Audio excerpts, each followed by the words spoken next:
Aloha and welcome to Island Alert, the show where we get to know Kauai's first responders. I'm Max Richardson. And I'm Kalani Vierra, the Ocean Safety Bureau Chief of Operations. And today we're talking about the most attractive lifeguard since Baywatch was on, Kauai's Ocean Safety Bureau. The following program is a production of Hawike Kauai Community Media. Island Alert was made possible in part by the Kauai Island Utility Cooperative.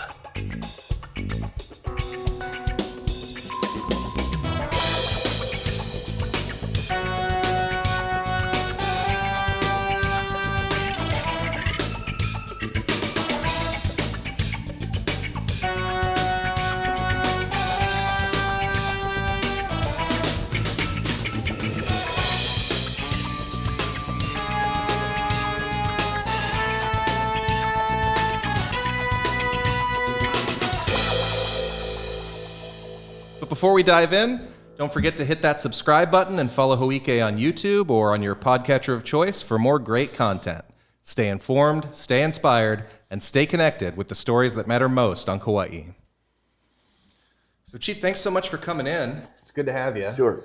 Good to be here. Before we get into the real meat and potatoes questions, I like to do some getting to know you, because I think that's interesting. I think it's interesting to see the stories of our first responders. So, can you, if you don't mind, take me through the journey from being just an ordinary kid to being the bureau chief of the Ocean Safety Bureau for the whole county? Well, I always was very intrigued about the ocean. It's part of my heritage, part of my culture. A lot of my uncles was watermen, and I kind of was attracted to the ocean at a very young age. My grandparents used to live close to the ocean on the west side.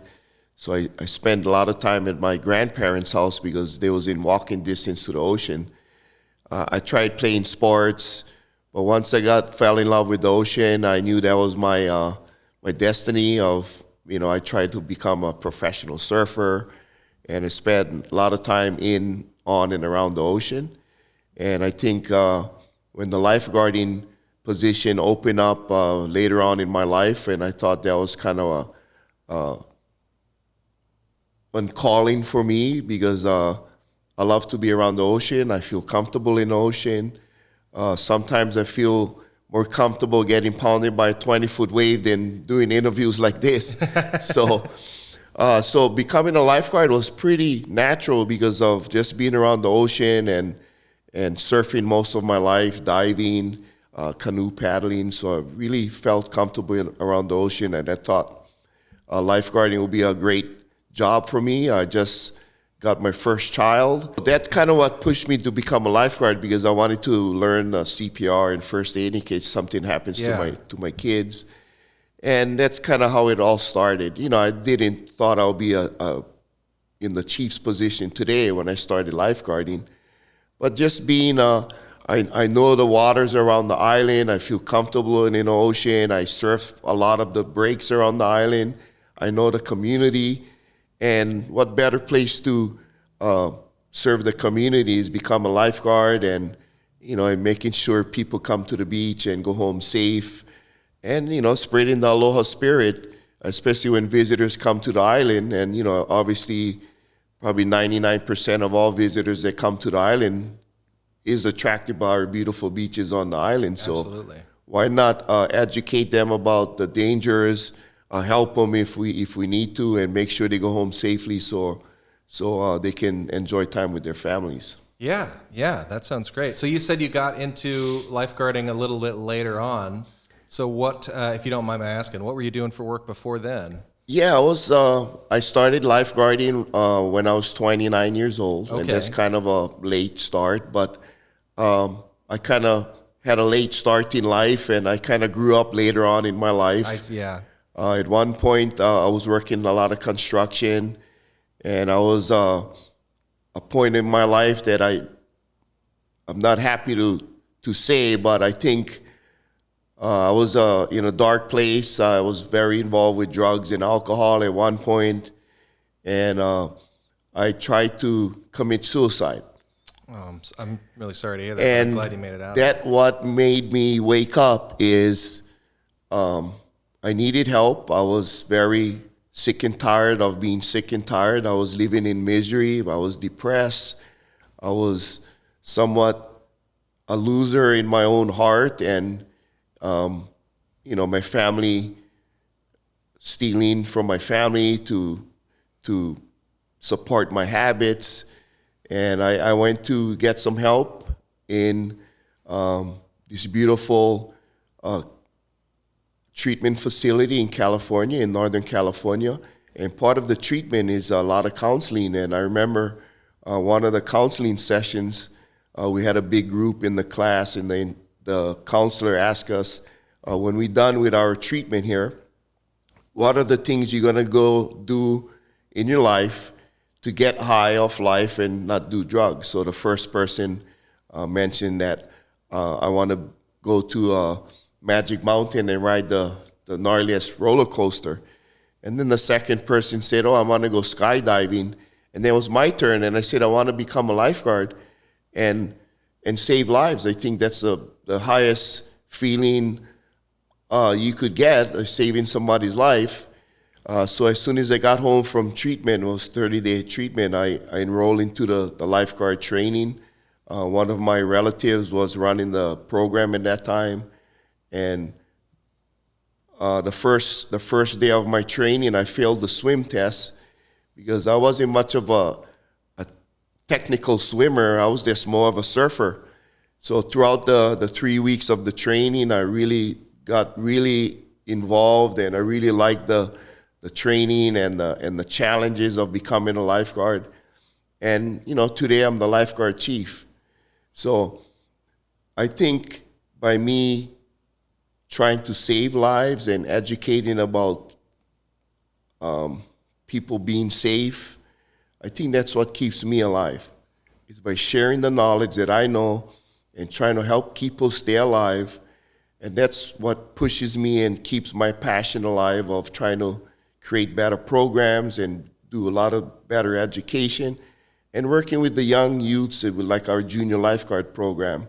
And it's kind of just giving back to keep me alive and keep me involved and help me to stay away from the drugs and alcohol. And I'm happy to say I'm clean and sober today, 30 years. Hey, congratulations. That's an achievement. And I try to inspire other people, not telling them what to do, but I just share my story. And, some people look up to what I've done, and, they've kind of followed some paths of how to get some help. So that's kind of mostly why I got into lifeguarding. Not only being comfortable in and around the ocean, is about helping people stay alive to keep me alive. That's a beautiful way to put that. That's an incredible story. Thank you for sharing that. Addiction is an insidious thing, and it can happen to anybody and everybody. But it's good to see living examples that it doesn't have to ruin your life. Yeah. So hey, congratulations, thank you. 30 years clean and a pillar of the community. Where I grew up, there was. Yeah, I know. I have some secondhand and some firsthand knowledge about that kind of lifestyle too, and it's a hard place to be, but it's a great place to get out of. Yeah. All right, so moving on to the more meat and potatoes type stuff, the more work-related questions. What do you think are the biggest ocean safety concerns on Kauai, and what are you and your team doing to address those concerns? Well, like I mentioned earlier, our visitor industry is the number one economic benefit to our community, and a lot of people come to our islands specific for our beaches and our beauty. Not only our visitors, but this is a true fact that in Hawaii, not only on our island, but in the state of Hawaii, the number one cause of death for youth ages 1 to 15 is drowning. Wow. And that's a real concerning stat. Also, the number one cause of death for visitors is drowning. That's amazing. I had no idea. And Hawaii is ranked number 2 for the rate of deaths is drowning. Alaska is number one. So these stats are very alarming, not only for our visitors, but for our youth and for the amount of people that are dying because of drownings, whether it be the ocean, fresh water, or what have you. So that's some of alarming stats. And what we're trying to do to reduce the drownings and reduce the amount of injuries that people are happening is a couple of weeks ago, we introduced first ever in Hawaii, it's a water safety plan. And I can email you the link to the water safety plan. And this is a really good booklet of some of the challenges that we have, not only in our ocean, but in our waterways and at home pools. And some of the ideas that we could help our government try to help us to achieve some of these concerns. And also, a lot of the education, I know a lot of our beaches here on the island is unguarded. We have only 10 beaches that we have lifeguards, and the other 50 or so beaches are unguarded, and a lot of people come here looking for that hidden gem or looking for the secluded beaches, which is beautiful, but at times can be very, very dangerous. So what we try to do is we try to have some educational videos like we have at the Lihui airport to kind of educate people as soon as you get off the plane, what are the hidden dangers and what to look out for. We also extended our hours from 8 hours to 10 hours, so we work 10-hour shifts now. So we have 2 extra hours of coverage a day. And we also have electronic data collection that we do live ocean conditions report from every tower that is linked up to our Safe Beach Day website. So visitors can go to the Safe Beach Day website and look at the actual live conditions at every beach around the state and here on Kauai. So that's some of the things that we're working on.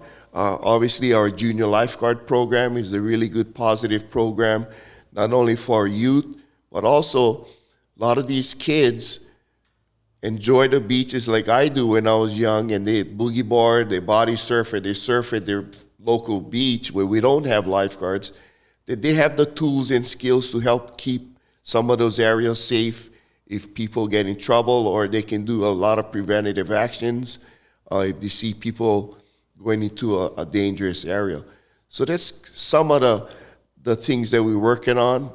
A couple of weeks ago, we had our first annual lifeguard exchange training. We had a group from Okinawa, Japan come to Kauai, and we had a 1-week-long training with them. So we exchanged a lot of rescue techniques that they can take back home to Japan because they have drownings issues like we do here in Hawaii. And also we exchanged a lot of the culture and collaboration between our two groups. Next week, another good thing's happening is we're starting our first annual junior lifeguard internship.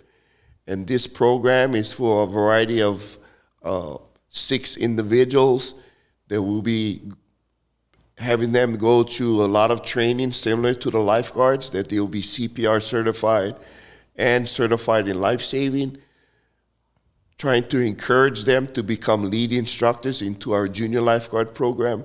And hopefully, once they turn 18, they can become a full professional lifeguard like we have. Yeah, that's great.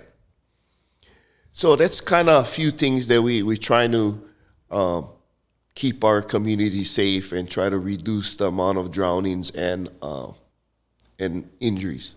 That's great. Yeah. So you guys are taking a really proactive approach to ocean safety. It's great to hear. So the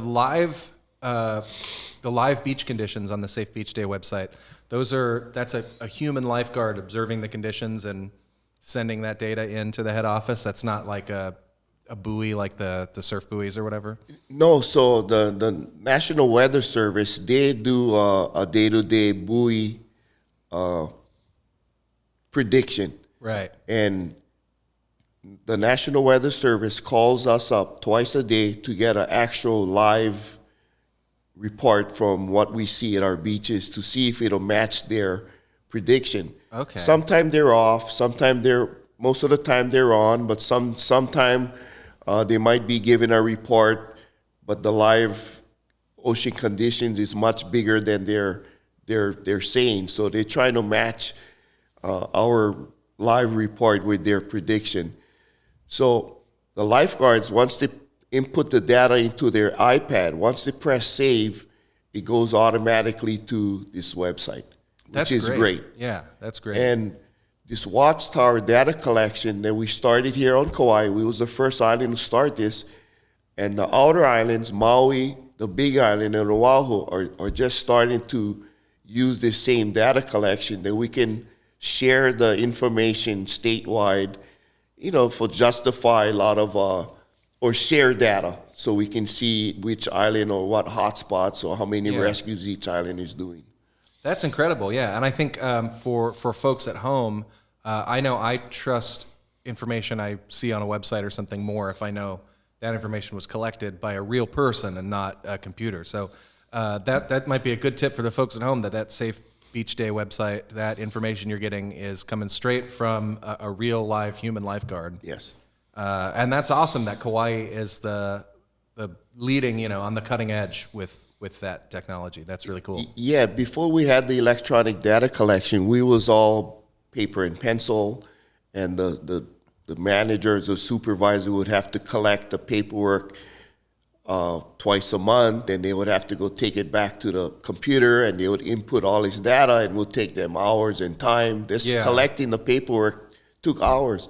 Because that's all over. You got to go all over the island. Yeah, you got to go. And then now with this electronic data collection, it's so fast. And one thing I like about this data collection system is that every week, every month, every year, it'll send me an automatic report. So great. I could share with our administration, I could share with our budget committees to make sure that, hey, look, this is the work we're doing. This is the stuff we need, and it helps justify positions and more equipment and manpower. That's great. Yeah, being able to capture that data, that's great. That's always the hard thing with when you're in a position that is so hands-on and that's so physical, is capturing the numerical data to show to the budget folks. I know that's. In my experience, that's been like, you're like, just trust me, we did a lot. Yeah. But, my hands were full at the time, so I didn't write it down. Yeah, so a lot of our administration is all data-driven. Yeah. So data really helps us justify a lot of the work we're doing and the help we need. Yeah, and anything that makes capturing that data easier is a good thing in my book. And it doesn't take too much time off the lifeguard at the beach. We usually staff one lifeguard tower with a minimum of 2. So while one person is inputting the important data, we're making sure that the second person is making sure he's watching the water. That's great, yeah. So we touched on it a little bit, but what would you say are some common mistakes that maybe both residents and visitors are making when it comes to ocean safety?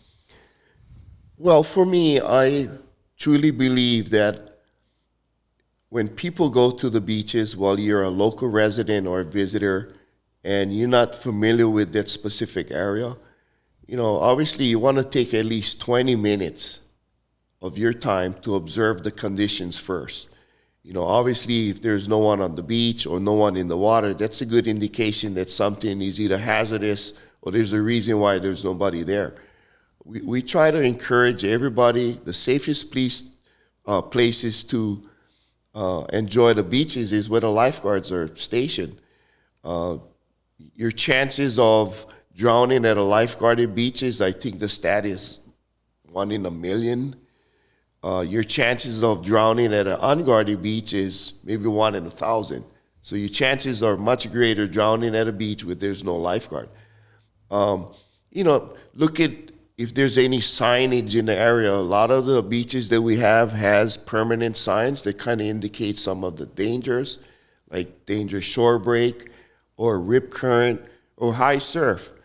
Also, you're going to be noticing on our island, this is something that Kauai started also, is the rescue tube project.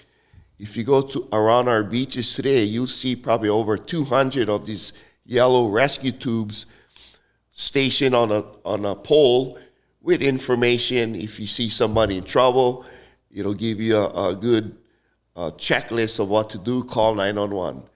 Don't use it if you're not a good swimmer, and all this different information. And that also started here on Kauai. But getting back to, you need to educate yourself of the beaches you're visiting. Because if you're not familiar with that area, like I said, you can get yourself in trouble, especially there with your family. So always try to get as much information. The Safe Beach Day website, it'll educate you of every beach that we have on this island or in the state. So you can kind of prepare yourself if something does happen. But I usually tell people to take at least 20 minutes every time to observe the conditions before even getting into the water. That's good advice, yeah. And that can make a big difference, knowing what to expect, looking where the rip is coming, where the big sets are breaking. So can you walk us through a typical day in the life of a Kauai lifeguard? Typical day. For me, when I was working at the beach, most of my time is in office now, but when I used to work at the beach, first thing in the morning, I would be looking at the local weather, first of all, watching the news, having a good healthy breakfast, coffee, watching the news to look at the daily weather. How big is the surf? What is the wind doing? What's the tides doing? What is the swell direction? And depending where you work, like if I was working up on the North Shore and it's a winter day and I look at the report and it's a 20-foot high surf warning day, so now I really got to prepare myself even more, because now knowing that the conditions are hazardous, now I really got to be paying attention to the people on the beach, because if I'm not paying attention to the people on the beach, that means I'm going to have to risk my life even more getting into the ocean with this heavy surf. But looking at the report, preparing yourself, having a good breakfast. When I get to the tower, I will check in. Usually everybody has a check-in system with our radios. I'll set up my equipment. I'll make sure all my equipment is checked, all the oxygen unit, all my jet skis, all my ATVs, the trucks are all nicely checked, ready to respond.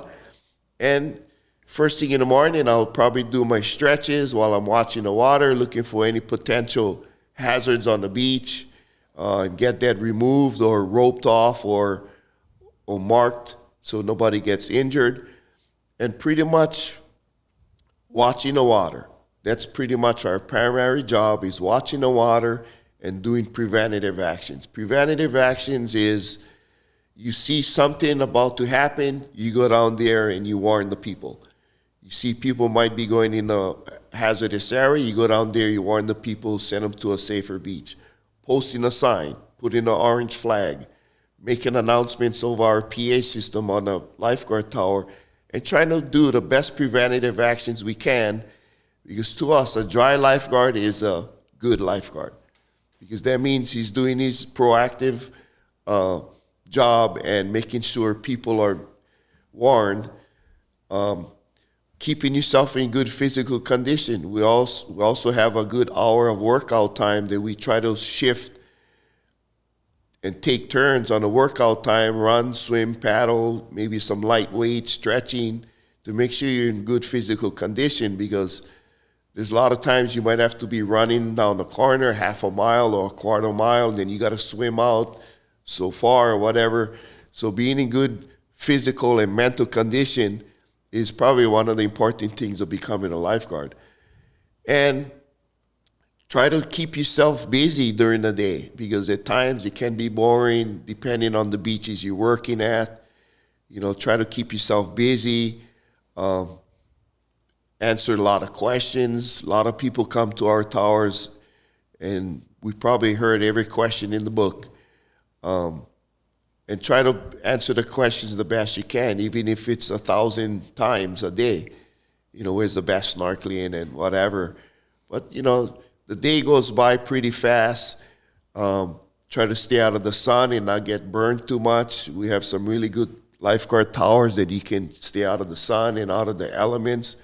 when I started working, we had the open orange towers that you get beat up during the day from the sun, the rain, the wind. And nowadays we have nice, cool towers with tinted windows, and you can shut it all up, that you can stay nice and dry. But yeah, a day of a lifeguard, and I remember a lot of times I would go home so drained because your mental focus is this constant surveillance throughout the day. And some days I went home, I go, wow, I didn't even do any workout and I'm drained. Yeah. Because I'm just worried or just making sure that everybody's safe. And then at 5 or 6 o'clock when your shift ends, you go home and I'm beat. Yeah, people, there's no way to know until you do it, but people don't realize that how tiring, how mentally tiring scanning the surface of the water, visually scanning the surface of the water can be. I used to be in the Coast Guard, and so we would do, we'd run search patterns and stuff, and you'd be out there with binoculars, and you're just, watching the water, and after a couple hours of that, you're like, oh man, I'm tired. Yeah, so we try to take breaks accordingly and making sure everybody has a little time out and little mental reboost, because it could be a draining day just watching the water, watching sometimes hundreds, sometimes thousands of people on the beach and in the water. Yeah, and you're looking at this big, huge blue expanse for a dot. Yeah, that might be out of place. And now those days are 10 hours long, so that's typical day seems demanding in a variety of different ways. Yeah, so now add 2 more hours to that, and that's 2 more hours. But one good thing with working 10-hour shifts, you have that third day off, which a lot of guys enjoy. I'm definitely jealous of that part. All right, so what kinds of training do you and your lifeguards go through to handle these demanding rescues and emergencies? So we probably have the hardest agility tryouts yearly. So every lifeguard in the state of Hawaii has to go through this grueling annual test. And if you don't pass the test, you could lose your job. Oh, man. And there's 4 events. One is the 500-yard pool swim. So that's 20 lengths or 10 laps. And you have to do that under 10 minutes. If you swim, it's pretty easy to pass if you don't stop. Yeah. The second one is probably the hardest, is a 1,000-yard run, 1,000-yard swim. And you have to do that back-to-back under 25 minutes. That's a lot, yeah. Yeah, so that's kind of the hardest one. And then the third one is you have a 400 paddleboard under 4 minutes. That's pretty easy if you're a surfer. And the last one is the 100-yard run, 100-yard swim, 100-yard run. It's called the 100, 100, 100 under 3 minutes. Oh, So that's pretty much a sprint. Yeah. And that's kind of more reality of what we do. It's a quick run, quick swim, quick run. So that you have to do yearly. But we also do a variety of different training. We do cliff jumps. We do a lot of rocky shoreline training that we utilize getting up and off the rocky coastline by utilizing the swells. We do a lot of rescue watercraft training, and we do a lot of in the surf training, because a lot of our incidents happen when there's somewhat small to large surf.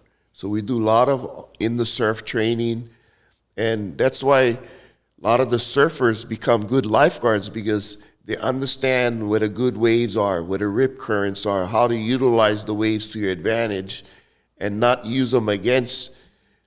If you use the ocean wisely, you can be a really proficient lifeguard. But if you don't understand the ocean and use it poorly, you're going to be burning a lot of energy and might be against your own personal safety. Yeah. If you think you're going to fight against the ocean, you're going to have disappointing results. So training, very important. So we try to do quarterly training, whether it be, like I said, in the surf or cliff jumps or whatever the case may be. just to keep the guys in somewhat fine-tuned in case a heavy rescue does come about, that they're prepared. Great, yeah, that's great. It's more of that proactive approach that, Yeah. that we were talking about before. That's it for part 1 of our interview with Kalani Vierra from the Ocean Safety Bureau. Be sure to tune in next time. We'll pick up where we left off with part 2. Until then, stay safe out there. Aloha.